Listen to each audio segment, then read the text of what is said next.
বোরকা এত টাইট হয় না, বোরকা এত রঙ্গিলা হয় না, এটারে কোনো বোরকা বলে না।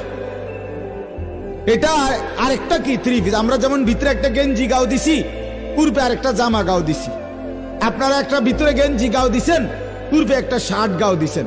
এ বুড়িও ভিতরে একটা জামা গাও দিছি, এটার উপরে আরেকটা জামা গাও দিছি। আর কি? তো বোরকা হইতে হবে ঢিলে ঢালা, বোরকা হইতে হবে কালো, বোরকা হইতে হবে উপরের পাট্টাটা একবারে হাঁটু পর্যন্ত নোয়ানো, বোরকা হইতে হবে এমন এতটা ঢিলে ঢালা যেন শরীরের গঠন বোঝা না যায়।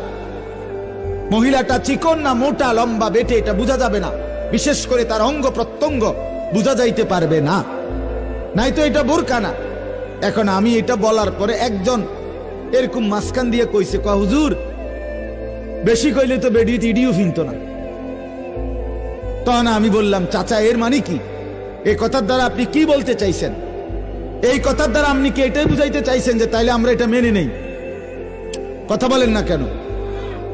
শরীয়ত বহির্ভূতটাও আমি মেনে নেই? না না, কেউ না মানুক, একেবারে এই পৃথিবীর একজন মানুষও, একটা মুসলিম নারীও বোরকা পরে না, তাই বলে কি আপনি আল্লাহর হুকুম শরীয়তের বিধানের মধ্যে কিছুটা ছাড়, কিছুটা ঘাটতি, কিছুটা কমাইয়া বলতে পারবেন